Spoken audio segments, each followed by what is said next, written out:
Então, começando, né, na aula passada, nossa primeira parte ali, né, de matéria mesmo, nós falamos de estrutura de repetição, que vocês lembram, né, são justamente as estruturas no código onde a gente define uma condição ou define um determinado conjunto de instruções e de acordo com esse determinado conjunto de instruções, ele executa tudo aquilo que está dentro do escopo diversas vezes até atender aquela condição, tá?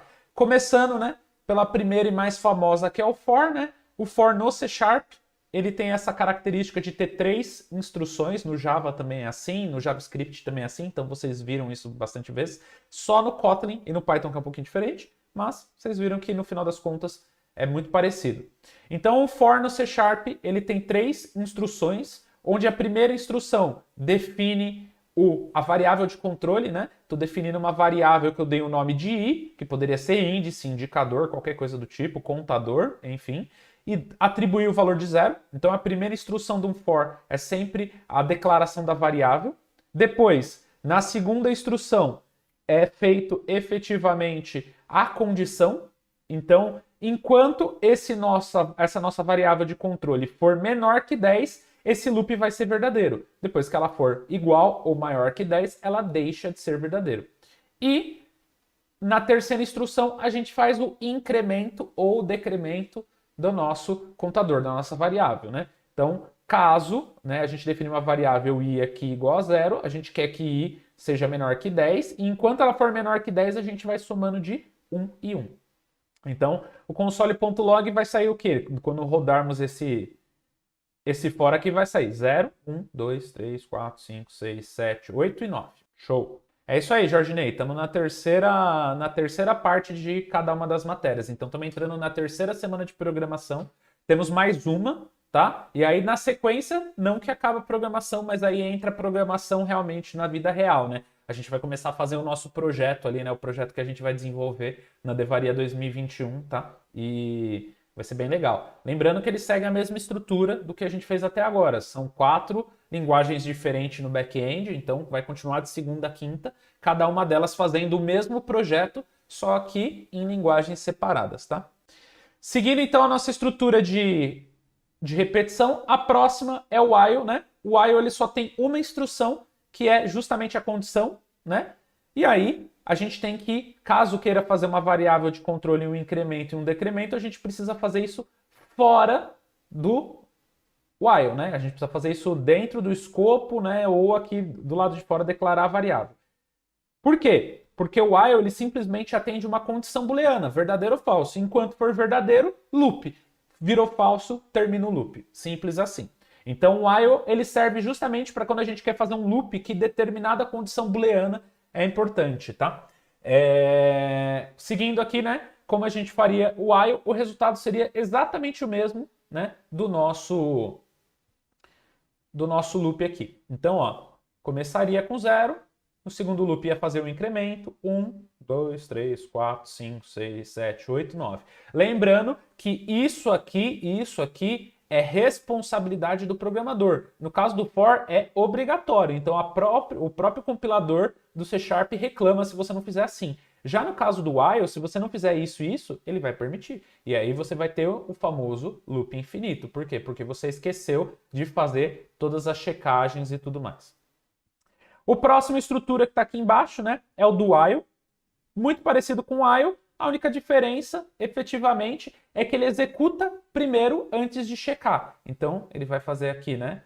Nesse caso do while, ele vai fazer 0, 1, 2, 3, 4, 5, 6, 7, 8, 9, 10. Por quê? Porque ele checa depois, né? Então, ele vai primeiro rodar o 10, vai vir aqui e vai rodar até chegar no 10, tá? Tem uma pequena diferença. A diferença do while é que ele faz a primeira instrução do loop indiferente de a condição ser verdadeira ou falsa. Se a condição for falsa, ele faz o primeiro loop de qualquer forma, tá? Segue a mesma regra do while. Essa parte da variável de controle aqui em ambas continua sendo responsabilidade do programador. O programador esqueceu, vai dar um loop infinito, tá? E por último, mas não menos importante, a gente tem o for each, né? Que é um dos mais utilizados, que ele serve justamente para você percorrer listas e arrays, né? Onde, se você pegar aqui uma lista, um array, ele cria uma variável para cada um desses itens aqui da lista, e aí você recebe o próprio item, né? Se a lista for de string, o que vai estar salvo aqui na variável? Uma string. Se a lista for de numéricos, o que você vai receber aqui na variável vai ser um numérico. Então, o legal do for each é que no caso do for, vocês lembram que a gente tinha que colocar entre colchetes para acessar o valor daquela variável? Eu tenho um array, eu quero pegar a posição 0, né? Ou seja, dentro do vagão, lembrando daquela analogia que eu dei para vocês, né? Dentro daquela analogia dos vagões, eu tenho vários vagões, eu sei os vagões pelo número, né? Eles vão de 0 até a quantidade de vagões disponíveis. Então, o primeiro vagão é 0, o segundo é 1, o terceiro é 2 e assim sucessivamente. E aí, pelo número do vagão, eu posso ou não pegar quem está lá dentro, né? Se eu tiver, por exemplo, um trem de int, eu vou pegar sempre inteiros ali dentro. No caso do for each, é legal que ele já vem o valor, ele não vem a posição, né? Nos demais, o que vem ali quando a gente for percorrer vai ser o índice, né? Então, eu vou saber qual vagão exatamente. Então, eu estou no vagão 0, depois eu estou no vagão 1, 2, 3, 4, 5, 6, 7, 8, 9. Nesse caso, ele não vem o vagão, já vem o conteúdo, ou seja, aquilo que está dentro do vagão automaticamente. Você precisa fazer menos processos ali, né? Você precisa fazer menos coisas no for each do que o que você faria efetivamente nos demais, tá? Outra coisa que a gente passou na aula passada, apenas revisando, eu quase puxei meu microfone, foi o conceito de try, catch, finally, né? Try, catch, finally são estruturas de código, né? Onde o try significa um teste, uma tentativa, que eu vou tentar rodar esse trecho de código. Caso alguma exceção, algum erro não tratado aconteça no meu código, ele cai no trecho. A Isara tá falando que tá pesadinho, mas conforme avança vai ficando cada vez mais fácil. Foi o que eu falei, gente. Eu tenho a responsabilidade de passar os conteúdos novos toda semana, tá? Então não me odeiem na segunda-feira, porque eu sei que na terça e na quarta da quinta vai começando a ficar mais claro, tá? Então tenham paciência comigo de segunda-feira. Eu sei que vocês vão querer socar o monitor e falar, nossa, o Rafa pegou pesado hoje. Mas não é por mal, eu sei que vocês vão rever todos esses conteúdos o resto da semana, é proposital, tá? Então voltando aqui no nosso try, ele vai tentar esse trecho de código, esse escopo aqui, ele vai tentar, e se der alguma exceção não tratada, ele vai cair nessa exceção e, obviamente, a gente vai, com essa exceção, a gente vai pegar e vai voltar a alguma coisa, né? A gente pode tratar e fazer alguma coisa aqui.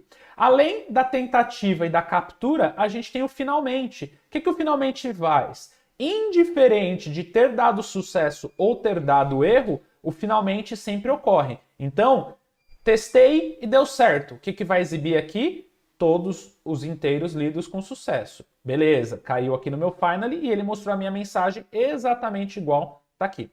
Agora eu testei de novo e deu erro, a minha mensagem não vai ser essa. Por quê? Porque ele deu algum erro aqui. A minha mensagem vai ser essa aqui. Você informou um número inválido e o nosso finally vai ser acessado do mesmo jeito. Então o finally é uma opção ali, uma estrutura coringa para quando eu quero que um comportamento aconteça tanto se der sucesso quanto se der erro ali no meu try catch, tá? Depois a gente fez uma outra paradinha muito legal que economiza muito código, né? A gente até chegou a falar de arrays aqui, mas a gente vai ver bastante array lista, então vocês não precisam se preocupar. A gente chegou a falar das funções anônimas, né? Ou das arrow functions, né? Como elas são chamadas no JavaScript, as lambdas, como são chamadas no C# e no Kotlin, tá? Que são funções resumidas para fazer determinados delegados. E aí a gente explicou algum deles. Por exemplo, a gente falou, né, tem uma biblioteca muito legal no C# que é o LINQ, e ela ajuda a gente a fazer consultas, né, e fazer operações numa lista de uma maneira muito parecida com o banco de dados, ó, fazendo um where aqui. Só que o where, eu preciso de... Vocês não concordam que esse where, ele muda para cada regra de negócio, para cada execução que eu quero fazer? Eu que digo a regra de negócio. O where, por si só, ele não sabe o que tem que fazer. Se você falar assim, notas.where, ele vai falar, tá, where o quê? Você precisa saber, né? Aquilo que você quer filtrar. E aí que entra as nossas funções anônimas. São pequenos trechos de código onde a gente cria uma função. Ó. Como que eu sei que é uma função? Essa setinha, né, esse igual setinha, ele separa dois lados, o lado esquerdo e o lado direito. Onde o lado esquerdo são os parâmetros de entrada da função. Nesse caso, nossa função tem como parâmetro de entrada uma variável n. E do lado direito, a gente tem o escopo, a instrução que vai ser executada. No caso do where, ele espera um retorno boolean. Então, automaticamente, eu tenho que fazer com que o meu lado direito retorne um boolean, da forma que eu quiser retornar um boolean. Então, olha aqui que legal. Eu tenho um array de notas, eu chamo o método where do linkil, e aí eu passo, né, o que a gente chama de delegado, ou predicate aqui, né, um predicado, que é justamente como que eu quero que seja feito esse where. E aí eu vou falar o quê? Olha, para cada nota que você for testar, vai retornar verdadeiro se a nota for maior que 80, ou seja, toda vez que a nota for maior que 80, vai retornar verdadeiro. Quando a nota for menor que 80, vai retornar falso. E aí, com esse verdadeiro e falso para cada um dos itens, o linkil consegue separar a lista. Por quê? Porque eu tinha uma lista com 1, 2, 3, 4, 5, 6 vagões, né? Lembra lá do conceito do trenzinho? Tinha 6 vagões. Só que quando eu rodo esse where, já não são mais 6 vagões. Quantos vagões são maiores que 80? 1, 2, 3, 4. Então, quando voltar, o resultado do meu notas.where vai ser uma nova lista com 4 registros, né? 90, 82, 93 e 82 de novo. E aí, a gente usa o método count, que também é do linkil, para voltar o total de registros que a gente tem na nossa lista.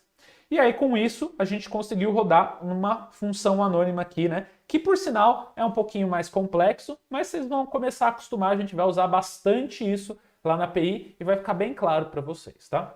E por último, mas não menos importante, na verdade o mais importante de todos, né? A gente guardou o mais importante para o final. A gente começou a falar de orientação a objeto propriamente dita, né? Até então a nossa linguagem de programação ainda não está utilizando orientação a objeto, a gente está utilizando as estruturas do C#, mas não utilizamos até agora nada que fosse orientado a objeto. A gente vai começar a falar agora. Então a gente começou a criar as nossas classes, que são os nossos moldes, obviamente, do nosso projeto, né, daquilo que a gente quer fazer. E aí a gente vai pegar e vai começar a fazer coisas bem legais aqui com as nossas classes. Lembrando que a classe é um molde do mundo real, então na verdade dentro de um sistema, então o mesmo molde pode ser diferente em cada sistema, né? A conta bancária no nosso sistema pode ser muito diferente da conta bancária que tem no Nubank, que é diferente da conta bancária que tem no Inter. Por quê? Porque os atributos e características são pertinentes a cada sistema. O nosso sistema é diferente do sistema do Nubank, que é diferente do sistema do Inter, tá? Voltando aqui nas classes, aqui já é uma classe já completinha, né? Uma classe, ela tem atributos, né? Então aqui são as características da classe. Ó, eu tenho um tipo, minha conta bancária tem um tipo, minha conta bancária tem um número e minha conta bancária tem uma agência, assim como a minha conta bancária tem comportamentos. E aí um comportamento que a gente definiu foi uma função que, sem passar nada, devolve uma string, e aí a gente chamou essa função de exibir dados da conta. Nessa função, a gente dá um console.writeLine e exibe todos os dados da conta. Uma das vantagens de utilizar a classe, né, a gente vai falar mais disso hoje, é que a classe ela consegue acessar todos esses atributos sem precisar do ponto. Por quê? Porque eu estou dentro dela, né? Então eu não estou falando tipo de qualquer conta bancária, eu estou falando tipo desta, daquela que está rodando no momento ali na memória, tá? Mesma coisa da agência e do número. Também falamos de construtores, né? Então a gente teve construtor aí, né? O construtor nada mais é que um método especial que ajuda a inicializar a nossa conta e tudo mais, tá bom? E aí esse foi o nosso resumo da nossa última aula aí, né? Bem basicão. Na verdade não foi tão basicão, a gente levou uns 15 minutinhos para passar esse resumão aí. E aí a gente vai fazer aquele exercício que a gente não pode fazer na última aula, que é, né? A gente vai aprender a criar classes, transformar nossos argumentos em objetos e retornar para o usuário o resultado do programa.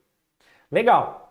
Não só bastando o suficiente, a gente tem um enunciado para facilitar, né? Que é o mesmo enunciado que a gente fez na outra, só que agora a gente vai colocar mais coisas para ficar mais vivo o nosso programa. Então, ó, por exemplo, vamos escrever um programa que recebe alguns produtos como argumento e validar se o produto está na lista de itens disponíveis no mercado. Caso estejam, avisar o usuário quais produtos estão disponíveis e quais não estão. E, por último, exibir a lista de produtos disponíveis do mercado, ordenados por ordem alfabética, né?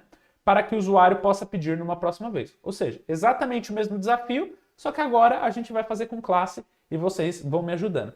Então, começando na nossa prática agora, vou abrir o nosso Visual Studio. Visual Studio 2019. Vai perguntar, né, quais são os projetos. A gente tem vários projetos aqui, mas a gente não vai querer nenhum desses, a gente vai criar um projetinho novo, né? A gente já está ligado. Dentro desse projetinho novo, mantém o padrão aplicativo do console de C#. A única coisa que agora vai ser, né, a lista, produtos, mercado, classe. E aí a pastinha não vai ser mais essa. Eu estou sempre usando a mesma pastinha, porque eu estou usando o nosso repositório. Então eu tenho que sempre salvar lá na pastinha do nosso repositório para que fique lá versionado, né, para que vocês possam consultar depois. Então olha aqui, ó, temos o nosso projetinho do Devaria C#. Vou selecionar essa pasta, ó, tem todas aqui, né? E aí, listas de produtos, mercado, classe, né? Exatamente o mesmo nome, nesse mesmo projeto, nome da solução. Próximo, e por último, qual que é a plataforma .NET que a gente quer, que no caso a gente quer a 5.0. Ele vai criar aqui pra gente e bora lá. Criou aqui, né? Criou o nosso programinha, criou tudo bonitinho. Vamos fazer aquele nosso comentário bonitão pra gente saber o que a gente precisa fazer, ó. Então eu vou criar um comentário aqui, né? Como que cria um comentário? Barra, asterisco, asterisco, barra. Dentro daqui eu posso colocar quantos conteúdos eu quiser. Vou colar aquele nosso texto para que ele fique bem claro o que a gente vai fazer aí ao longo do nosso projeto. Depois disso, vou separar aqui um pouquinho em parágrafos para fazer mais sentido. Então, temos 2 parágrafos importantes aí, né? 2 frases. Então, primeiro a gente tem que escrever um programa que recebe alguns produtos como argumento e validar se esse produto estão na lista de itens disponíveis no mercado. Vamos lembrar aí, vamos todo mundo junto? Como é que eu faço para escrever um programa mesmo? Eu tenho mais alguma coisa para fazer ou escrever o programa já está feito? Esse pedido aqui, escrever um programa, tem alguma coisa que a gente precisa fazer ou já está feito? Escrever um programa está feito, né, gente? Ó, toda vez que a gente cria o projetinho, isso aqui já está feito, né? Ao contrário do Node, ao contrário do Kotlin, que a gente precisa criar lá uma classe com main, no caso do C# ele já cria, né? Ó, ele já criou o nosso programa e automaticamente já criou o nosso main. Isso é escrever um programa. Então, ó, esse primeiro trecho já está ok. Agora vamos seguir para a segunda parte do nosso programa, que recebe alguns produtos como argumento e valida se o produto estão na lista. Pronto. Então, receber produtos no argumento a gente já sabe, é muito simples, né? Vou até mudar o nome da nossa variável para argumentos. E se eu rodar esse cara na linha de comando, a gente já vai receber esses argumentos, né? Tanto que, ó, vou colocar um breakpoint aqui, né? Vou dar um debug aqui, né? Vou dar um debug aqui bonitinho, só para vocês verem as coisas acontecendo. Ele vai chegar aqui, ó, e os nossos argumentos, ó, já tá aqui. A gente só não recebeu ainda porque a gente não passou nenhum, tá vendo que ele tá vazio?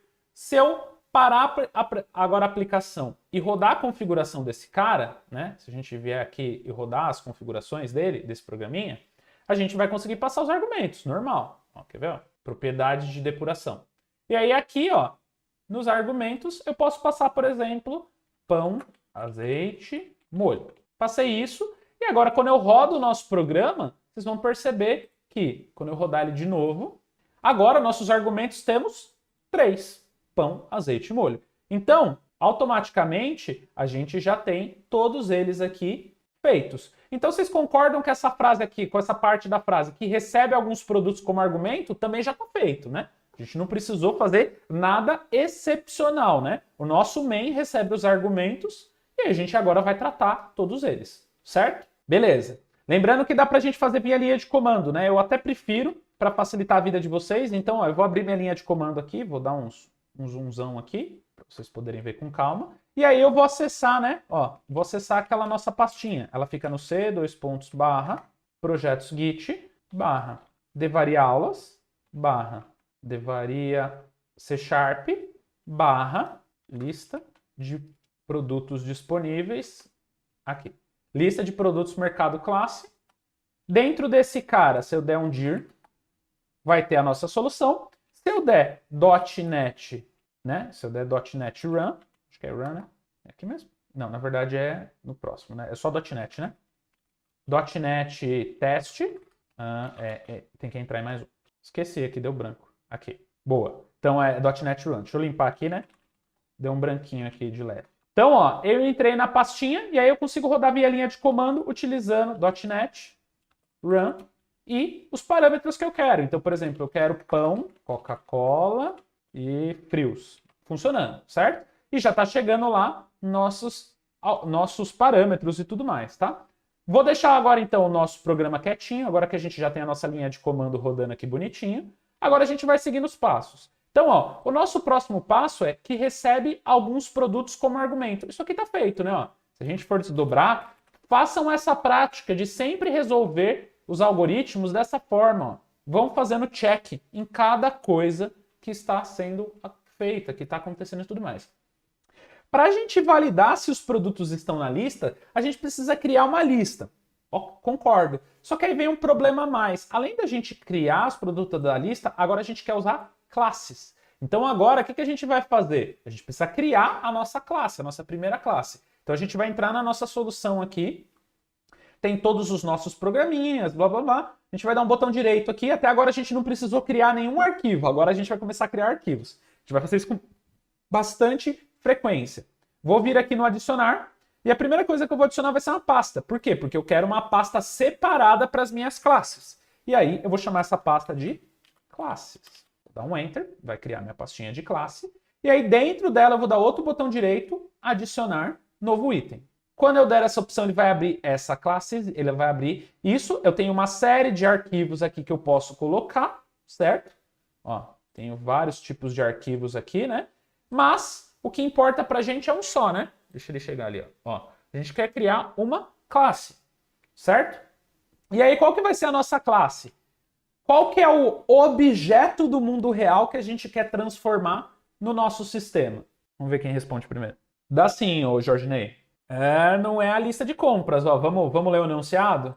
Qual que é o objeto do mundo real que a gente quer trazer? Produto, aí, ó. O Rafa acertou. O objeto que a gente quer fazer é o produto. Por que é produto e não produtos, como ele comentou? Vocês estão indo muito genérico, gente. Ó, presta atenção. O que tem em comum entre lista de compras, produtos disponíveis e produtos? Vocês estão pensando na lista. Mas vocês estão... Tá faltando o objeto. Qual que é o objeto singular? É o produto, né? Não produtos, não a lista de produtos. Por quê? Porque vocês não concordam que seja a lista de produtos disponíveis, seja a lista de produtos, seja a lista de compras, todos eles têm produto?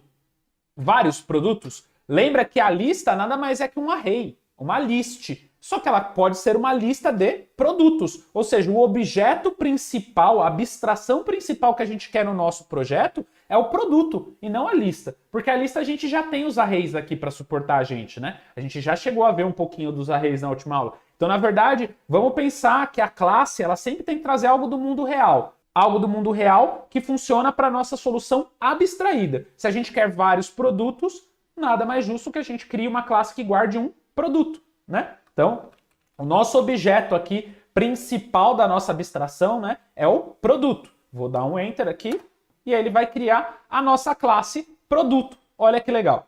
Já perguntei, é produtos ou produto? Isso é importante, hein? Produto. Por quê? Pelo singular, mas vou ver se eu consigo dar mais uma abreviada no conceito para vocês. Além de ser no singular, tem mais uma coisa importante. Eu posso ter um produto disponível ou vários produtos disponíveis? Tanto faz, né? Então, se tanto faz, eu posso ter um produto como posso ter 50. Então, não é mais fácil eu ter uma classe produto e se eu precisar de 50 instâncias delas, eu criar uma lista de produtos? Então, o nosso objeto principal é sempre um molde. Lembra da forminha? A forminha, ela não é a lista, ela é o molde, aquilo que a gente vai preencher. Então, nesse momento, tem que ser no singular. Todo objeto, né, toda classe é sempre no singular, tá? Porque a gente está trazendo algo único que a gente vai implementar de características, tá? Então, começando aqui, o que a gente tem de características que são importantes para o nosso produto? Primeira coisa que a gente tem aí que é importante é o nome, né? Essa parte do public eu já vou explicar, tá na nossa próxima matéria. Só aguarda que por enquanto a gente vai usar o public. Public, string, nome. Afinal de contas, o meu produto tem um atributo nome do tipo string. Depois disso, eu preciso criar a parte do encapsulamento dele e a gente vai criar o nosso getSet. Vou explicar do public e do getSet na próxima parte, tá? Por enquanto só copia, tá? Falem mais alguma coisa que é importante para o nosso produto, para a nossa solução aqui. O que vocês me sugerem? Código, nome, descrição, marca, peso. Tudo isso é importantão. Só que o nosso projeto não está pedindo nada disso. Né? Ó, validar se os produtos estão na lista e, caso estejam, avisar os produtos quais produtos estão disponíveis e quais não estão. E, por último, exibir uma lista de produtos disponíveis para o cara. O que vocês acham que é uma coisa importante, pensando em usabilidade, né? Pensando no usuário final, quando você devolve a lista de produtos disponíveis, ordenados por ordem alfabética, pelo nome, do mercado? O que vocês olham efetivamente? Vocês não olham marca, vocês não olham código, vocês não olham descrição, vocês não olham nada disso quando vocês olham um panfletinho do mercado. O que vocês olham que é importante? Vamos ver se alguém mata. Aí, o Nicolas matou, né, gente? O que importa realmente é o preço, né? A imagem tudo bem, Matheus, mas a imagem, você não concorda que o que vai fazer você comprar ou não naquele mercado é o preço? É o valor? Nome do produto, obrigatoriamente, a gente já colocou. Mas além do nome do produto, vocês não concordam que o preço é algo que faz a diferença quando vocês recebem uma lista de produtos de um mercado? O resto faz diferença. Você olha lá, como o Matheus falou. Ah, você olha lá a imagem do Toddy. Faz sentido você saber que a marca é Toddy? Você já viu a imagem? É que, ô Matheus, eu não sei o quanto você faz compra automática assim, mas quem faz compra sempre, a primeira coisa que olha é o preço, porque escolhe o mercado pelo preço, tá? Então, talvez você faça a compra não tantas vezes, mas normalmente a gente compra pelo preço, né? Então, ó, uma informação importante pra gente aqui, né? Pra gente também não fazer nada a mais ali, tudo que vocês falaram é importante. Você só tem que tomar cuidado da gente trazer aquilo que é pertinente pro nosso programa, né? Então, ó, no caso aqui, a gente vai criar um double, que vai ser o nosso preço. Get set. Simplesmente isso. E por último, para não terminar, a gente vai criar um comportamento para o nosso produto. Não, sim, eu sei que ele é designer, ele vai olhar se a imagem está numa ótima resolução, isso eu tenho certeza que ele vai fazer. Mas pensando no usuário final, isso é outra coisa legal que a gente pode pôr. Vamos pensar, isso é um exercício muito legal conforme vocês vão virando programadores. A primeira coisa que a gente começa a tomar cuidado é, quando a gente vai fazer abstração, a gente se põe no lugar do usuário. Isso é muito legal, é algo muito válido. Só que a gente é o único tipo de usuário que vai acessar essa informação? A gente não é. Então, sempre quando a gente vai fazer um sistema, uma abstração, a gente não tem que só se pôr no nosso lugar, a gente tem que levar em consideração todo mundo. Então, o mais genérico possível que a gente pudesse ser, melhor, né? A maioria das pessoas, ela olha o nome do produto e preço, né? Principalmente quando não tem imagem, como é o nosso caso. Por que eu não vou colocar imagem? Porque o nosso sistema ainda é básico, a gente está voltando na linha de comando. Linha de comando não exibe imagem, então não faz sentido eu colocar imagem nesse momento, tá? Então, agora que a gente já definiu as características do nosso produto, falta a gente criar os comportamentos. E no caso, qual que é um comportamento que seria válido para esse nosso produto? Não seria ele exibir os dados dele? Olha, esse produto está custando tantos reais, formatadinho, bonitinho? É uma boa, né? O Ale, se eu me pôr no lugar do Matheus, eu vou me pôr no lugar de um usuário. Eu estou pensando em vários usuários, cara. Bem na minha. Então, se a gente parar para pensar aqui efetivamente, qual seria um comportamento válido para a gente? Comportamento, tá? Por exemplo, o custo do produto acaba sendo algo que não é um comportamento, né? Um comportamento é uma ação. Então, uma ação que a gente poderia colocar aqui, pensando sistemicamente, seria fazer uma função que exibir dados produto. O que essa função faz? Ela retorna uma string bonitona aqui, olha que legal. A gente pega aqui, cria essa função, e aí a gente retorna nessa função, usando o return, aquela nossa concatenação bacana, olha aqui, ó. Produto, dois pontinhos, abriu aqui nome, com valor de rcifrão, espaço, preço. Olha que legal. A gente criou um comportamento bem bacana para o nosso produto. Olha aqui que legal, nome, preço, e aí quando eu quiser exibir os dados do produto, eu não preciso mais fazer uma concatenação toda vez, eu já tenho uma função que faz essa concatenação para mim. Ou seja, eu criei um comportamento.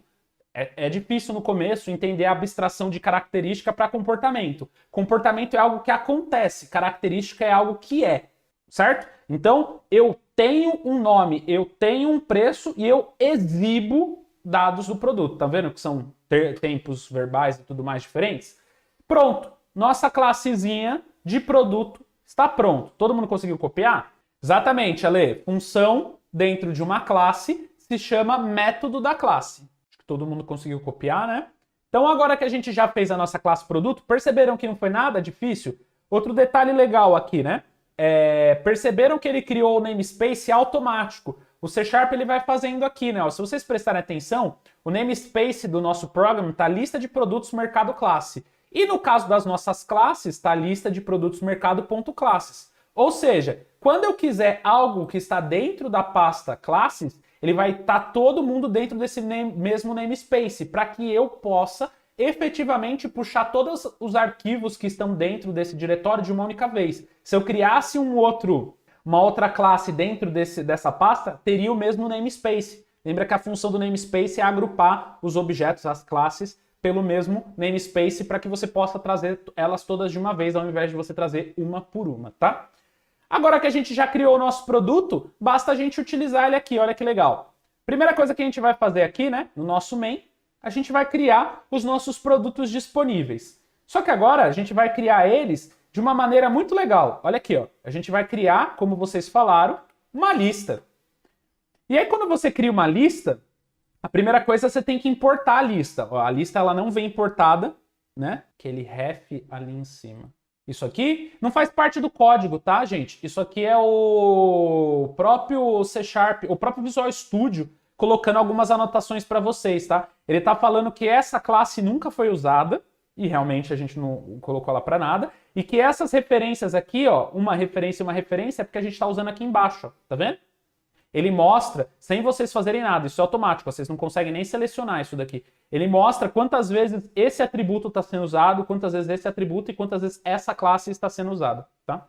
Legal. Então, voltando aqui para o nosso programa, agora que a gente já fez, a gente vai criar uma lista de produtos disponíveis. Vocês já sacaram a ideia, certo? Vai contando. Ele vai mostrando ali dentro do código o que está acontecendo. A lista, ela precisa ser importada. Então, a gente dá um botão direito aqui, clica aqui, ou dá Ctrl ponto, ó, se eu der Ctrl ponto vai fazer a mesma função, ó, Ctrl ponto. E aí ele vai me dar a opção de adicionar, né, ó, através do Using System Collection Generic, que é justamente a biblioteca, o namespace de onde fica a lista. Importei a lista, e aí agora, olha que legal, a gente vai dizer que essa lista é uma lista de produto. E aí ele não vai reconhecer o produto. Ele vai falar assim, mas quem que é produto? Eu não sei. Ó, ele até fala, ó, é um tipo que não é válido no contexto fornecido. Por que que o meu produto não é válido no contexto fornecido? Quem chuta isso daí? Vou dar uma dica. Ele não achou a lista. Por quê? O produto é o mesmo problema. Ó, o Felipe acertou. Se vocês prestarem atenção, o namespace é diferente.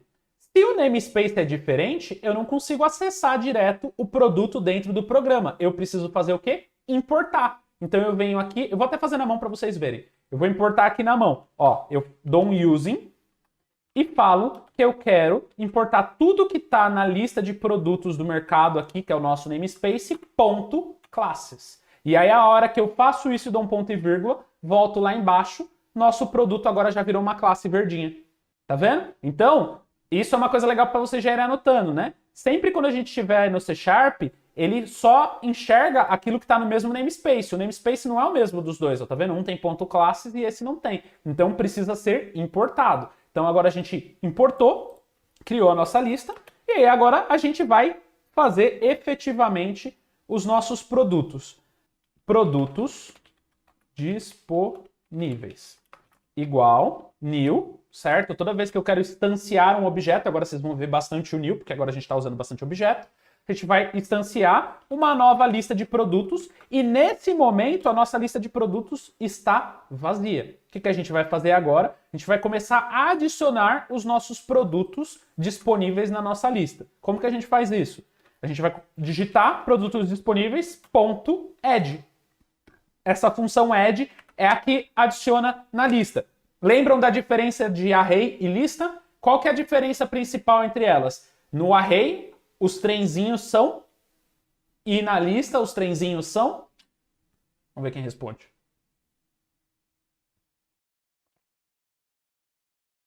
Isso aí. O array já tem um número definido e a lista não tem um número definido. Ou seja, eu posso começar uma lista com 0 vagões. Eu não posso começar um array com 0 vagões, a não ser que ele nunca tenha vagão nenhum. Então o array tem tamanho fixo e a lista é mutável. Então olha que legal, nós criamos uma lista com 0. Lembra que no último exercício a gente teve que criar um array, só que a gente já preencheu o array? Agora não, agora a gente está fazendo já uma lista. A lista ela pode ser criada conforme for passando. O que está faltando nessa lista? Eu adicionar um produto. Se eu adicionar aqui pão, vai funcionar? Isso aí, ó, o Felipe acertou. A lista é de produto. E pão não é um produto. Por mais que possa ser um nome de produto, não é um produto. O que a gente precisa fazer? Lembra do conceito? A gente criou um objeto aqui, né? Aqui é a mesma coisa. A gente precisa criar um objeto pão. Como que a gente faz isso? Né? Lembra que cada vez que a gente dá um new, a gente está criando um objetinho na memória. Então eu estou dando new, produto, e já vou passar os valores dele aqui, ó. Olha que legal. Vou passar aqui dentro os valores que eu quero passar. Então eu quero criar com o nome do meu produto. Que produto que vai ser? Pão. E qual que vai ser o preço? Eu quero que seja, sei lá, 0,5, né? Um pãozinho 50 centavos. Então olha aqui que legal. Olha, agora funcionou a nossa lista. Por quê? Porque justamente agora a gente instanciou um objeto do tipo produto e aí o nosso produto já não é mais o molde, agora é o preenchimento, né? Ele não é mais a classe, ele já é um objeto. Ele está preenchido. Vocês concordam que agora esse produto que está na lista, ele já não é só o molde, ele é o molde preenchido. Olha aqui, ele tem nome e preço. Ao contrário da definição, né? A definição é só a definição.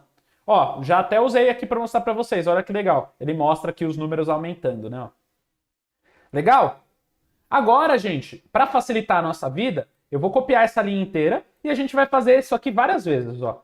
Próximo produto. Vou colocar, sei lá, shampoo. E custa, sei lá, o shampoo custa... Tá caro o shampoo. Tá custando R$19,90, por exemplo. Depois... shampoo é com 2 P's? Nem sei. Depois a gente vai criar um próximo produto que vai ser o azeite. O preço do azeite também tá caro. Sei lá, R$14,50. Aqui não precisa do 0, né? Vamos fazer aí, vocês podem fazer o de vocês, tá? Aqui vocês não precisam copiar. Vocês vão copiando a linha e vocês vão adicionando vários produtos pra gente criar a nossa listinha de produto, tá? Então, a gente vai vir aqui. Aí, tá uns 30 centavos, hein? É mais ou menos isso daí. Uns 50 centavos tá por aí. 6 daria R$3, então tá por aí. Sei lá, vamos pegar mais alguma coisa aqui, né? Tô ruim hoje de mercado.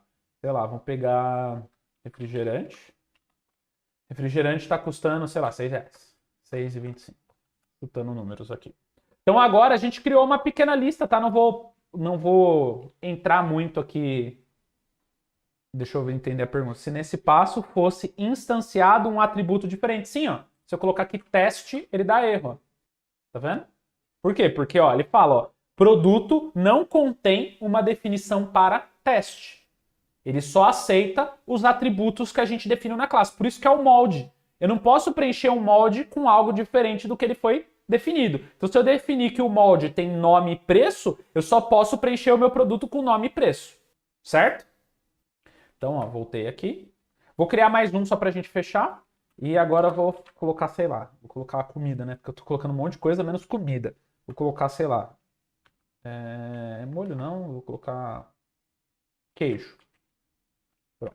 E aí um queijo qualquer lá tá custando, sei lá, R$12. R$12,75. Certo? Não, boa. Isso daí são testes que vocês conseguem fazer, tá, gente? Se desafiem a descobrir como funciona tudo. Legal. Agora que a gente já tem os nossos produtos montados, a gente pode voltar. E a nossa classe, né? Ó, nossa classe está feita e o nosso produto está feito. Agora a gente pode começar a fazer aqui, né? Primeira coisa, validar se os produtos estão na lista de itens disponíveis do mercado. Isso aqui pode ser uma frase só, né? Deixa eu puxar para cá. Ó.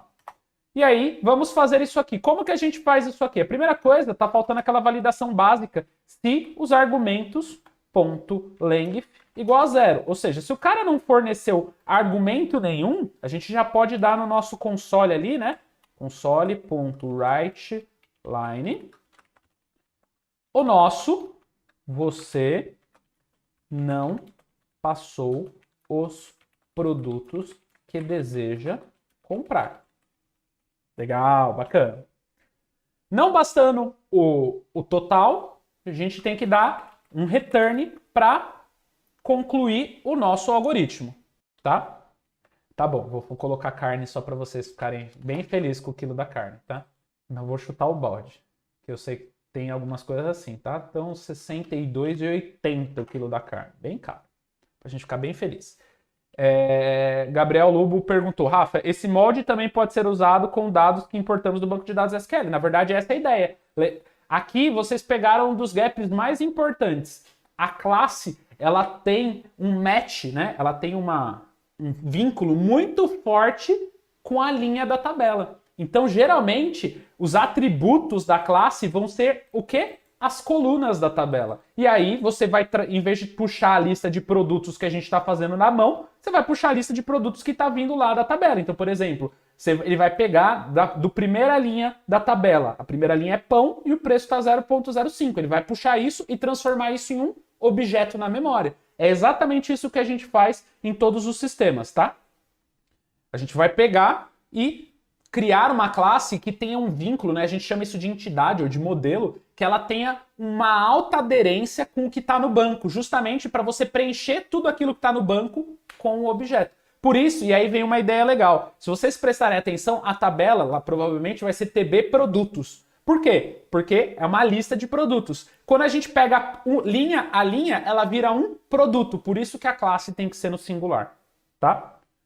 Então, seguindo aqui no nosso projetinho, né? Nossa próxima parte que a gente já fez a gente já validou, agora basta a gente criar aquela nossa variável que vai guardar, né, produtos selecionados disponíveis. Ou seja, aquele produto selecionado que foi passado no argumento e que eu tenho.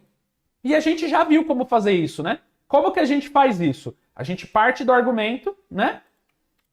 A gente dá o nosso where. E aí o where não vai funcionar de primeira. Por quê? Porque não está importado, ó. Ele não tem uma definição padrão. Se eu der um botão direito ou um Ctrl ponto, ele vai me sugerir de eu importar o linkil, tá vendo? Ó? Using System Linkil. Quando eu selecionar e voltar aqui em cima, ele importou o linkil aqui para a gente poder utilizar. Legal. Agora que a gente criou o nosso where, fica fácil, né? Qual que é o objeto que a gente vai usar na esquerda?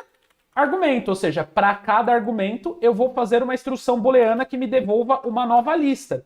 E aí, o que eu quero fazer? Eu quero saber se dos meus produtos disponíveis, se o argumento está contido. Lembra? A gente fez isso já na última aula, né? Só que ao invés da gente transformar isso, né, numa opção, né, a gente tem que fazer alguma coisa. Só que desse jeito aqui, ó, o contains, ele espera um produto e o meu argumento é uma string. Então não vai funcionar com contains. O que eu tenho que fazer aqui, até para mostrar para vocês, eu vou mudar a minha query. Ao invés de ser um contains, vai ser um any. E aqui a gente vai ter uma segunda query. Então, ó, eu estou listando todos os meus argumentos e dentro dos meus argumentos eu estou listando todos os meus produtos disponíveis. E aqui eu vou ter quem? O meu produto. E aí eu vou ver agora a minha condição onde o meu produto ponto nome, porque eu quero comparar o nome com o meu argumento, é exatamente igual. Aqui a gente pode tomar aquele cuidadinho de deixar tudo em minúsculo ou tudo em maiúsculo, tá? Para não ter problema. Então eu vou deixar tudo em maiúsculo. Olha aqui. É igual ao que veio no meu argumento ponto maiúsculo. Então agora eu estou comparando duas coisas maiúsculas. Peraí que ficou grande, eu vou quebrar a linha aqui para vocês poderem ver tudo. Então, ó, como que ficou aqui, ó? A query ficou assim, ó. Acho que assim ficou mais fácil. Olha aqui a nossa lógica. Quando vocês clicam aqui, eu tenho a lista de argumentos que veio. Eu vou fazer um where, ou seja, eu vou aplicar um filtro nessa lista. para cada argumento eu tenho que retornar uma função booleana. E aí eu faço uma outra consulta, só que agora não nos meus argumentos, agora nos meus produtos disponíveis, para saber se no meu produto disponível eu tenho algum, N, pelo menos um, produto com o mesmo nome do meu argumento. Ou seja, eu comparei o meu produto, o nome do meu produto com aquele meu argumento. Joguei os dois para maiúsculo para não ter a questão de eu colocar pão em minúsculo aqui, pão em maiúsculo e dar diferença, né? Então, se a pessoa digitou pão com P minúsculo, pão com tudo maiúsculo, pão com tudo minúsculo, vai sair no mesmo resultado. E aí isso volta à nossa lista de produtos disponíveis. Certo? Vou até fazer diferente aqui, gente. Ó, vou refazer esse código para ficar mais bonito. Para ficar mais bonitinho, eu vou refazer partindo do produto e vocês vão entender por quê. Porque eu quero que volte uma lista de produtos e não uma lista de argumentos, porque dessa forma aqui tá voltando uma lista de argumentos, que é uma lista de string. Eu não quero uma lista de string, eu quero uma lista de produtos. Então eu vou fazer a mesma coisa, .where, só que agora eu vou fazer exatamente igual, ó, não vai mudar nada, só que eu vou fazer o contrário. Então agora eu vou fazer aqui o argumentos.contains, que agora pode ser um contains, porque esse cara é uma string, certo? Se ele contém o produto.nome. E aí eu posso jogar aqui o nosso produto.nome, por exemplo, para maiúsculo. Só que aqui ele não vai acertar ainda, porque se eu fizer com contains, esse cara não está maiúsculo. Então eu vou seguir na linha do N, porque eu quero testar um com o outro. Então, peraí.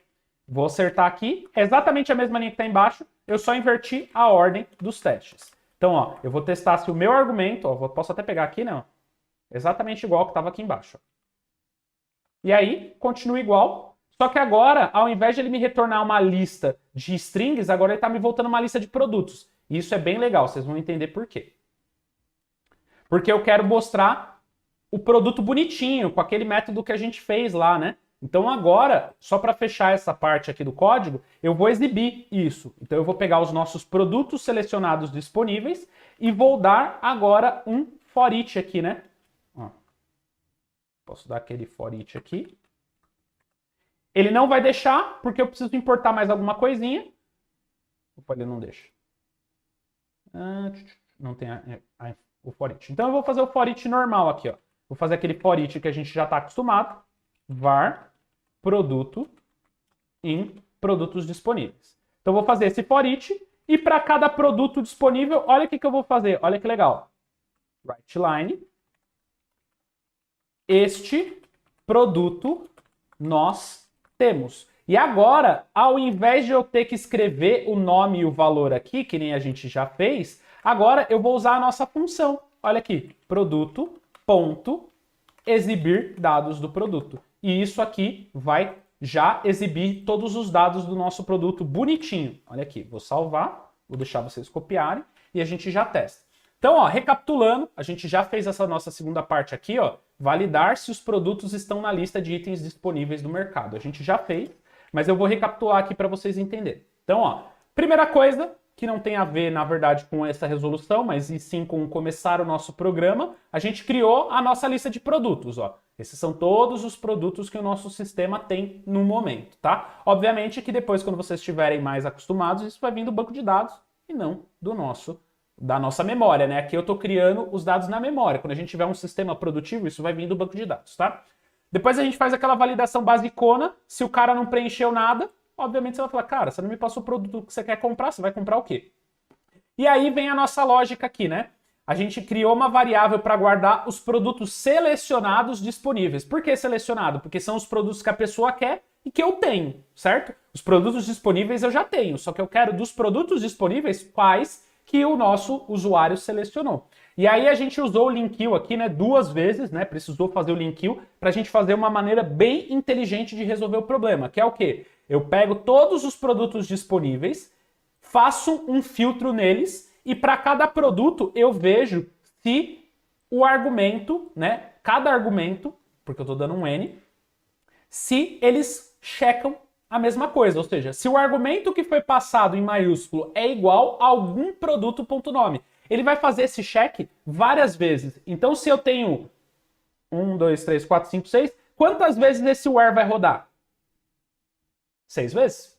Simples. Então, ele vai rodar qual que é o primeiro produto? Pão. Aí ele vai ver se nos argumentos alguém digitou pão, não digitou. Próximo. Shampoo. Ele vai ver se no argumento alguém digitou shampoo e assim sucessivamente. E a resposta vai ser sim ou não. Tem ou não tem. Tem algum ou não tem algum. Simples assim. E isso retorna pra gente uma lista de produtos selecionados disponíveis. Aí a gente usa a nossa estrutura de repetição, o nosso for each, né? Que faz um laço para cada item da lista para a gente exibir qual produto nós temos. Vamos rodar para testar? Enquanto vocês copiam, eu já vou deixar vocês copiarem. Só para mostrar que está funcionando, olha aqui, ó. Vou colocar pão, Coca-Cola e frios. O único que a gente tem é pão. Vou dar um Enter. Ah, eu não salvei. Peraí. Deixa eu rodar aqui de novo. Mas já funcionou. Olha aqui que legal. Este produto nós temos. Produto pão com valor de 50 centavos. Bem legal, né? E isso a gente não precisou fazer várias vezes. Vou colocar um outro produto que já existe também. Então, além do pão, qual que é um outro que a gente tem ali? Shampoo, né? Ó. Vou dar um Enter. E olha aqui, ó. Esse produto nós temos pão e shampoo. Por quê? Porque esse comportamento aqui a gente definiu lá na nossa classe. Então, toda vez que esse comportamento for executado, ele vai executar para cada classe. Olha a orientação objeto ajudando a gente a não ter que ficar escrevendo muito código. Ao invés da gente ter que escrever aquele código várias vezes, a gente fez uma função e a gente usa essa função quantas vezes a gente quiser. Vocês vão ver que a gente vai usar essa função o tempo todo aqui. Deixa eu ver a pergunta do Luca aqui. O Luca perguntou: Rafa, quando devemos criar ou utilizar um using? Na verdade, não é quando a gente quiser. Na verdade, o programa vai dizer pra gente. Porque, por exemplo, eu quero usar o linkill. Eu sei que esse where é do linkill. Se eu não importar o linkill, nunca vai funcionar. Ó. Eu tirei isso aqui, ó. Tirei. Ó. Meu código vai ficar com erro. Então ele não vai deixar nem você rodar. E aí, quando você dá um botão direito, você vai ver que tem esse trecho com erro. A primeira opção que ele vai te dar é justamente de fazer a importação. Geralmente, quando a gente está usando uma dependência que é de alguma... Vou, por exemplo, agora comentar a do produto aqui, ó. Por exemplo, ó. Vou tirar esse using aqui do produto. Ó, percebam que todo lugar que tem produto agora está com erro. Por quê? Porque ele não consegue entender de onde é essa classe. Se a gente der um botão direito e dar umas ações rápidas, olha a primeira opção. Sempre é o using. Quando você está faltando importar algo, o próprio C# diz para você que, olha, você está esquecendo de importar algo, e aí você pode importar usando esse using. Então não é quando a gente quer, o programa nem compila se você precisar algo que não está no arquivo e tudo mais. Terminaram de copiar? Querem tirar alguma dúvida? Com isso, vocês percebem que isso aqui está feito, né? Ó, então, ó, copiando aqui os comentários. Ó. Então, o primeiro trecho a gente fez aqui, né? Ó. Já escrevemos um programa. O segundo, recebe alguns produtos como argumento. Também é aqui, né? Ó. Pronto. E aí, a nossa terceira parte do nosso programa, que a gente acabou de fazer, é aqui, ó. A gente cria, olha aqui, valida. Eu vou deixar aqui validar. Se esse produto, né, esses produtos estão na lista de itens disponíveis no mercado. Essa linha foi a linha responsável para dizer se os produtos passados no argumento estão dentro da lista de produtos disponíveis no mercado. Isso aí, Ale. O using é a mesma coisa que um import lá no Kotlin ou um require no JS. Tem import também no JS quando você está usando Babel, né? Quando você está usando Babel, você também consegue usar a palavra import. Todo mundo conseguiu fazer essa parte? Conseguiu entender? É exatamente o mesmo código que a gente fez semana passada. A única diferença é que semana passada a gente estava comparando string por string. Então, contains nos atendia. Agora a gente não está comparando string por string. A gente está comparando argumentos com produtos disponíveis, né? Então, são coisas diferentes, tá?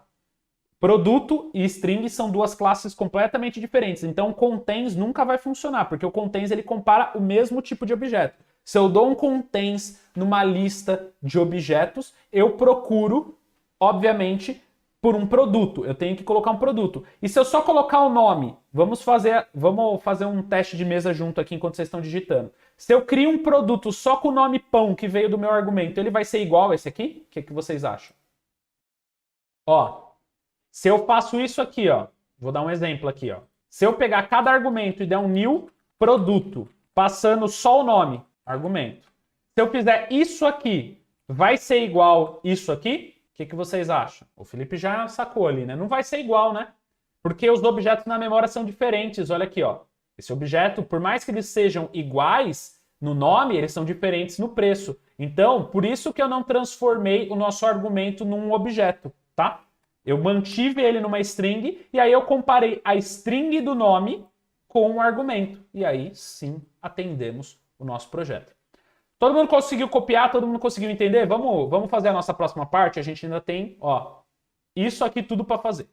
Por sinal, essa segunda parte aqui a gente já fez, né? Avisar o usuário quais produtos estão disponíveis. Isso aqui a gente já fez, olha aqui. Se a gente prestar atenção, esse aqui está feito aqui, ó. Eu avisei para o meu usuário, avisar para o usuário quais produtos estão disponíveis. Olha aqui, eu mandei para o usuário quais produtos nós temos. Então, essa parte a gente já fez, ó. Então, estamos desdobrando bem aqui o nosso objeto. O que a gente precisa fazer agora é quais não estão. E o quais não estão é exatamente a mesma lógica desse aqui. A única coisa que muda é que eu quero um não contains. E o não contains a gente já sabe, né? A gente usa lá um não any, a gente usa a exclamação. Ou seja, se eu pegar e criar uma variável, aqui ó, variável, produtos selecionados não disponíveis. Esses são os não disponíveis. Ele vai ser exatamente igual, ó, produtos disponíveis.where, onde a gente pega um produto de cada vez e para cada produto de cada vez a gente vê se nos argumentos eu tenho algum argumento que chegue no mesmo produto.nome.toUpper igual argumento.toUpper. A linha é exatamente igual. A diferença é que eu quero o contrário disso. Então basta eu negar isso aqui. Pronto. Então agora, com essa exclamação, ou seja, eu tenho todos os produtos selecionados que não estão disponíveis. Olha que legal. E aí agora eu consigo fazer o próximo for each igualzinho. Var produto não disponível, certo? Aqui tem só um porém. Se eu quero os produtos que não estão disponíveis, eu não posso partir da lista de produtos disponíveis, eu preciso partir do argumento, né? Então aqui vai ter uma pequena diferença. A diferença, né, é na lógica. Pensa aqui, ó. O que vai voltar quando essa condição não for verdadeira? Vai voltar os produtos que eu tenho que não estão disponíveis. Só que eu quero mostrar de quais produtos ele pediu. Então eu tenho que partir do argumento. Então, ó, a minha lógica é exatamente igual, só que agora, olha aqui, ó. Eu vou começar com argumentos. Ó, vou só mudar aqui os lugares. Ó, aqui vai ser o argumento e aqui vai ser os produtos disponíveis. E aí eu vou voltar aqui, vai ser o produto. Pronto. Inverti, tá? Então eu troquei aqui de um para o outro. E aí sim, para cada produto não disponível da nossa lista aqui, a gente vai colocar uma mensagem para o nosso usuário. Console.writeLine fazendo este produto nós não temos, infelizmente. Carinha triste. E qual que é o produto? O próprio argumento, porque nesse caso eu quero mostrar qual argumento que a pessoa passou que não tem. Qual que é o argumento que a pessoa passou ali, né? Produto não disponível. Aqui. E tá pronto. A gente já atendeu mais uma cláusula. Só ficou faltando fechar o aspas ali. E pronto. E tá faltando um parênteses aqui, peraí. Por isso que tá dando erro. Fechei a aspas e o parênteses, pronto. Já vai listar e aí a gente atendeu mais uma questão. Ó, quais não estejam, quais não estão. E aí falta só essa última parte aqui. Ó. Isso aqui vai virar uma instrução só. Então, quais não estão, ok. A gente vai pegar aqui e fazer aqui embaixo. Olha aqui, ó. Essa vai mostrar quais não estão disponíveis. Ficou claro por que eu parti dos argumentos e não dos produtos nesse caso? Porque, olha, o cara informou pão. O que eu informei lá no último? Pão e Coca-Cola, certo? Eu quero falar que Coca-Cola não tem. Eu não posso partir da minha lista de produtos disponíveis, porque a informação Coca-Cola veio do argumento, não do produto disponível. Por isso que nessa segunda query eu preciso partir dos argumentos. Eu quero dizer de quais argumentos que a pessoa digitou que a gente não tem. Então a lógica é a mesma, só que aqui ao invés de partir do produto, tem que partir do argumento. E aí, se eu rodar agora, olha aqui, ó. Vou salvar enquanto vocês copiam, só vou rodar para mostrar. Ó, vou rodar com a mesma coisa, pão, Coca-Cola e shampoo. Vai dizer que pão e shampoo tem e que Coca-Cola nós não temos. Ó, este produto nós não temos. Olha que legal. Outra coisa legal de usar classe, que vocês já devem ter visto, é que a gente só passou o nome, né? Com o nome já voltou todos os dados. Ó. Imagina que o nosso produto tem marca, tem imagem, tem tudo. Vai vir tudo dentro da classe. Por quê? Porque isso vai estar salvo no banco de dados e tudo mais. Vou deixar vocês copiarem para a gente fazer a última parte aí do nosso exercício, tá? Me perguntem aí caso alguma explicação não ficou clara, tá? Todo mundo quietinho hoje. As aulas de segunda-feira o pessoal me deixa tudo na mão. Isso aqui eu fiz uma carinha triste, horas. Não tem exemplo nenhum. Eu só fiz uma carinha triste. Eu fiz um emoji na minha linha. Ele exibe a carinha triste, olha aqui, ó. Só fiz uma graça. Simples assim. Só dei uma carinha triste pro cara saber que eu tô engajado com ele. Sim, sim, mas aí teria que ser a barra na frente, né? É barra igual. E teria que ser fora de uma string, né? Fora de uma string ele faria alguma coisa. Dentro de uma string ele é uma string, tá? Mas faz sentido a sua pergunta. Posso seguir então? O povo tá quietinho aí, estão copiando o código, o que é que eu espero? Falta só uma partezinha para a gente terminar o nosso projeto. E aí eu reviso todos os nossos códigos juntos aí com vocês. Enquanto vocês estão copiando aí, vou pegar só a última instrução. Olha, o que que falta para a gente fazer? Ó? Exibir, né? Esse por último aqui nem precisa, certo? Ó, exibir a lista de produtos disponíveis, ordenados por ordem alfabética, para que o usuário possa pedir uma próxima vez. É isso aqui que falta a gente fazer. Hoje são 3 partes, Lu. Não tá rolando 4 não com essa parte de programação, tá? Então, ó, vamos fazer essa última parte aqui que falta, que é o quê? Exibir a lista de produtos disponíveis ordenados por ordem alfabética para que o usuário possa pedir da próxima vez. E, olha aqui. Olha que bacana que a gente pode fazer. A gente vai pegar agora, criar uma variável para guardar os nossos produtos ordenados por nome. E agora a gente vai fazer mais um método do LINQ, que é o order by. No caso do order by, eu vou ordenar, né, meu produto pelo nome. Pronto. Isso aqui me retorna uma lista. .toList. Vai me voltar uma outra lista. E aí, com essa lista agora, basta eu vir e fazer o for each para exibir. Então, olha aqui, olha que legal. For each. Mesma coisa do que vocês viram até agora. Var produto ordenado em produtos ordenado por nome. E vamos dar o nosso console.writeLine. Vou só... Aqui não vou dar nem o cifrãozinho. Aqui eu vou simplesmente chamar o produto ponto exibir dados do produto. Porque ele já vai fazer tudo bonitinho, ó. Perceberam que a gente usou o exibir dados do produto várias vezes, ó? A gente usou essa função, esse comportamento, desculpa, várias vezes. E pronto. Nossa parte 3 do nosso desafio está pronta. Literalmente foi só essas 2 linhas aqui. Vou dar um ok aqui em cima, né, pra gente seguir o processo que nem a gente fez dos demais. E tá feito. Se eu pegar agora, salvar e rodar o meu programa, olha aqui que legal. Qual produto que nós temos, qual produto que nós não temos, e olha aqui nossos produtos ordenados por ordem alfabética. Ó, azeite, carne, pão, queijo, refrigerante, shampoo. Bem simples, né? Obviamente que existe, né? A gente teve que usar uma lógica boa aqui, mas olha que legal o nosso sistema funcionando agora com classes. E perceberam o quão legal é a gente fazer atributos na nossa classe, ó? Isso aqui tudo veio da nossa classe. A gente definiu o comportamento uma vez e olha quantas vezes esse comportamento foi utilizado. Imagina num produto, num sistema de mercado, nome, valor e imagem vai exibir em todo o sistema. Se você criar um comportamento que volta o nome bonitinho, a imagem, o valor e o nome, você vai usar isso em todo o seu sistema de mercado. Se vocês prestarem atenção, os e-commerce são sempre assim, né? Imagem, nome, valor. Imagem, nome, valor. E assim já era. Certo? Vou deixar vocês copiarem aí pra gente terminar. E já mandem as dúvidas aí para eu revisar. Se vocês falarem que eu posso revisar, eu já reviso. É assim que eu espero. Se vocês aprenderem, vou estar bem feliz. É aquilo que eu falei, né? Eu fico com a matéria mais pesada porque é a primeira vez que vocês estão vendo tudo, né? É a primeira vez que vocês estão usando classe, é a primeira vez que vocês vão falar, que eu vou falar de encapsulamento. Então, eu fico com a matéria mais pesada. Eu sei que segunda é o mais cansativo. Só que aí, em contrapartida, terça, quarta e quinta, vocês vão rever esse conceito. Então, vai acabar fazendo sentido nos outros dias também. Porque cada dia vai complementar, só que de uma forma diferente. Rafa, essa lógica poderia ser melhorada. Que lógica? Poderia. Tem uma coisa aqui que dá para fazer com certeza.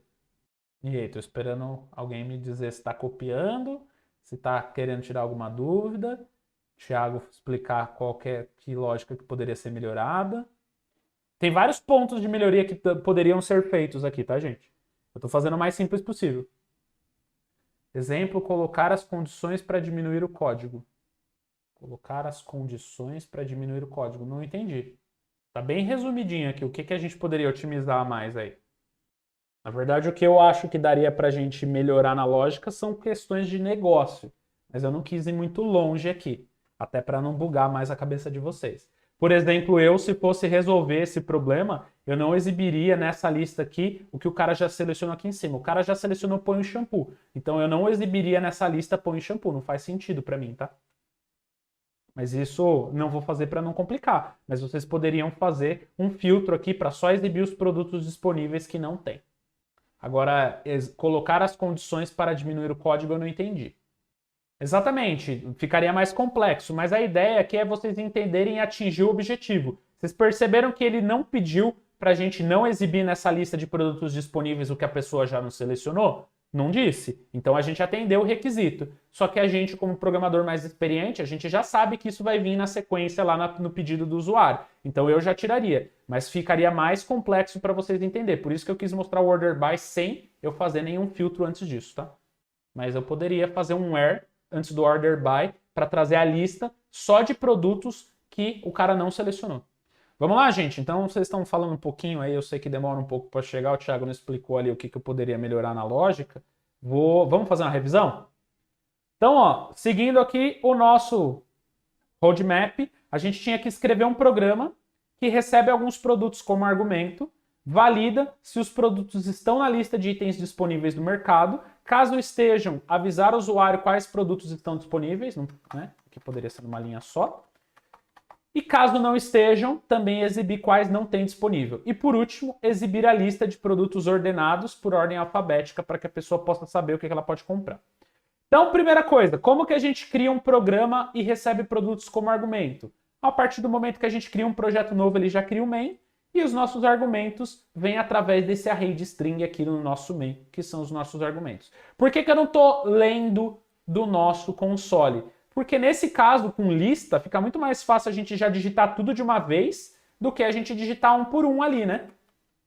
Certo? Então, nesse caso aqui, eu fiz com um argumento para facilitar o nosso trabalho, ao invés de digitar um por um com o readline ali.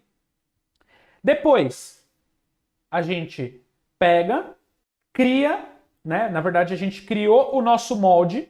Então, a gente criou uma classe para guardar o nosso molde, a nossa forma, que a gente vai utilizar dentro desse projeto, podem ser diferentes, outros atributos, outros métodos em outro projeto, onde a gente definiu que para esse projeto, para esse programa, o que importa para a gente é nome e preço de atributo, né? Nome do tipo string, preço do tipo double, e a gente criou um comportamento que cada produto vai ter, que se chama exibir dados do produto.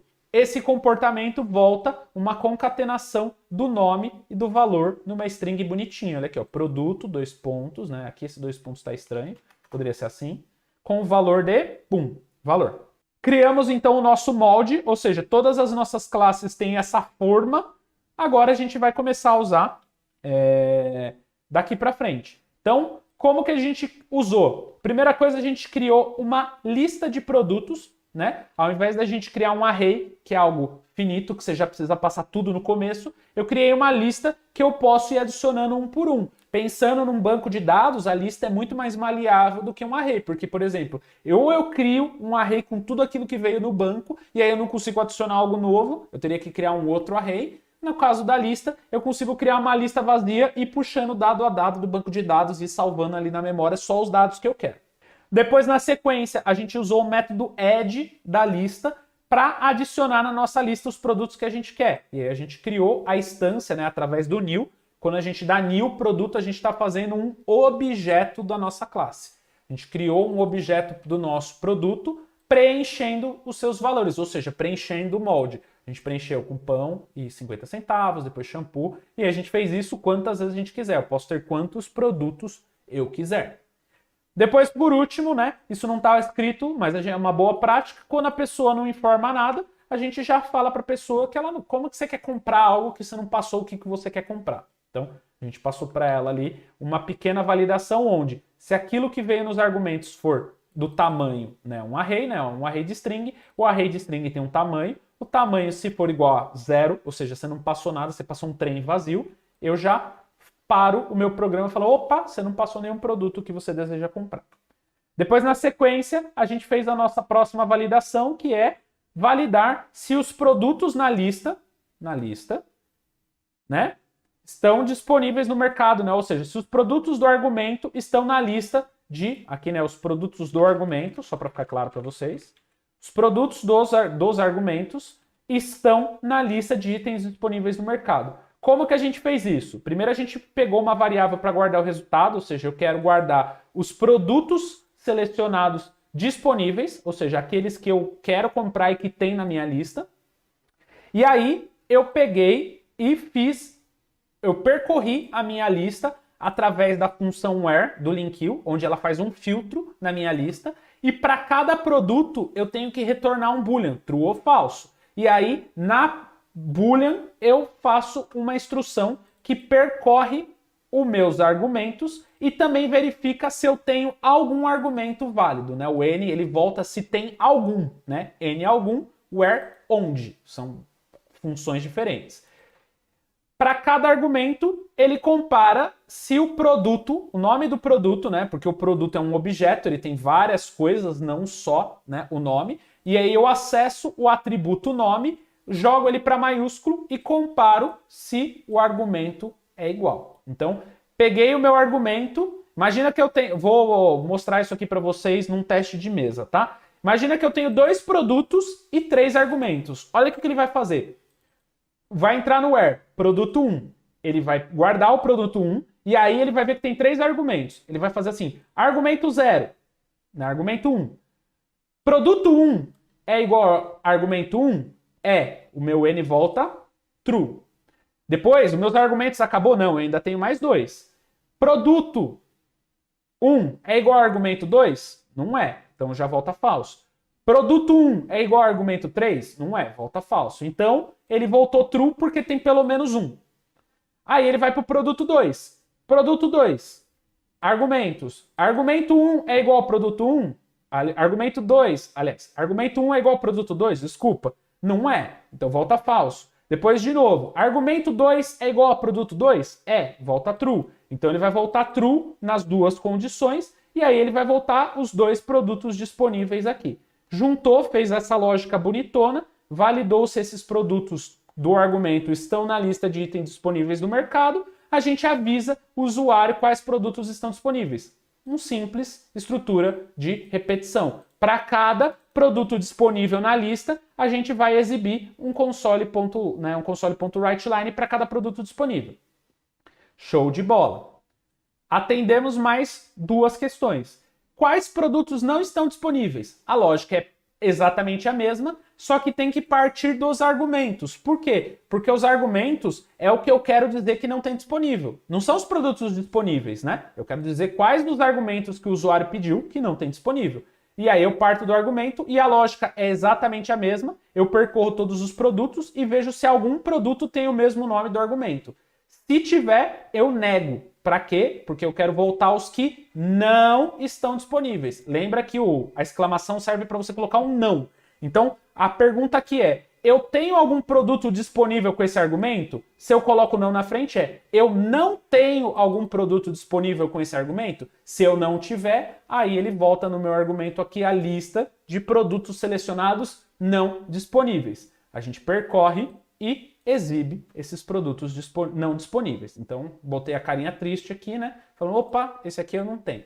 E aí, por último, mas não menos importante, a gente exibe a lista de produtos disponíveis, ou seja, isso aqui, só que ordenados por ordem alfabética, para que o usuário possa medir na próxima avaliação. Então, o que ele quer? Ele quer que os produtos disponíveis estejam ordenados pelo nome, ordem alfabética. Se eu quisesse por valor, eu só trocaria o nome por preço, e aí ele ia ordenar por preço, do menor, do mais barato para o mais caro. Zero problema, eu só troco aqui a propriedade que eu quero ordenar. Por enquanto eu estou ordenando por nome, eu poderia ordenar por preço, tá? E aí, esse resultado volta uma outra lista ordenada, e aí eu pego e exibo essa lista ordenada num outro for each. Beleza, pessoal? Entenderam? Ficou um pouco mais claro na revisão. Posso seguir para a próxima parte, entrar com materinha nova, né? Porque essa matéria é a matéria que a gente falou na aula passada, a gente só não teve tempo de fazer esse exercício. Boa, Filipão já deu um 100% aí. O order by, sim, Rafa. Se eu quiser do maior por menor, eu tenho que usar outro método, que é o order by descending. Tá vendo, ó? O order by é do menor para o maior e o order by descending é do maior para o menor, tá? Você que decide como que você quer ordenar. Eu quero ordenar do menor para o maior ou do maior para o menor. Nesse caso, como eu quero em ordem alfabética, tem que ser do menor para o maior, tá? Estava procurando sobre o double lá na classe. Por que procurando? A gente criou um preço double, né? O double é um tipo flutuante, né? É um cara que aceita ponto, né? Porque preço nem sempre é inteiro. Então não faz sentido a gente usar inteiro aqui, né? Eu usei o double justamente para eu poder ter um valor quebrado, que nem o pão custa 50 centavos, ele não chega a custar R$1, né? Então não faria sentido eu colocar um inteiro aqui, né? Beleza, turminha? Seguimos. Boa. Na verdade vocês vão assistir isso várias vezes nas outras matérias, tá, gente? Então fiquem tranquilos.